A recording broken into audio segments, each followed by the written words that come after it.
Bonjour à tous, avec l'aide de Dieu, la Yom Yom du quatrième jour du mois de Nissan. Tout d'abord, le Rabbi nous dit qu'il faut étudier le Chumash du jour, le Télim du jour et le Tanya du jour. Puis le Rabbi nous ramène une lettre du Rabbi précédent, dans lequel il explique que le service de Dieu d'un commerçant se décrit en deux points principaux. Le premier, c'est l'effort sur sa propre personne. Qu'est-ce que ça veut dire? Que le commerçant il doit travailler sur lui-même. Cela veut dire que pendant son activité, durant les moments libres, quand il se trouve par exemple dans son magasin, il va apprendre une Mishnah, il va apprendre un chapitre de Tanya. Donc ça, c'est déjà un point dans l'effort sur sa propre personne. Un deuxième point toujours dans l'effort sur sa propre personne, après de passer au deuxième point principal, c'est qu'il faut qu'il connaisse par cœur des paroles de Torah, que ce soit du Chumash, de la Mishnah, des Tidim, du Tanya.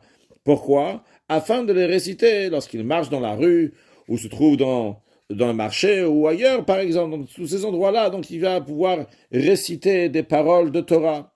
Donc ça, c'est le premier point principal du commerçant, l'effort sur sa propre personne. Il y a un deuxième point, c'est l'effort envers les autres.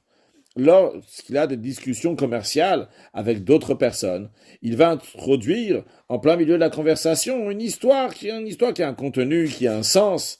Il va trouver une raison ou un moyen de souligner l'importance de l'étude de la Torah, ou bien d'autres activités qui sont importantes, etc. Il va les mettre dans la conversation, vu que lui, il a un rapport avec des gens que ceux qui sont dans la synagogue, ils n'ont pas un rapport, eh bien, il a la possibilité d'amener la Torah même à ces gens-là. Et dans un certain sens, c'est même bien pris parce qu'il voit ici que c'est un commerçant, quelqu'un qui a affaire avec le monde, et que cette personne-là dit des paroles de Torah, elle introduit des histoires avec un contenu dans ses paroles, elle motive les autres à faire Torah mitzvot, ça va les motiver encore plus à étudier la Torah, le mitzvot et rajouter des actes de bonté, de bienfaisance pour amener Mashiach now.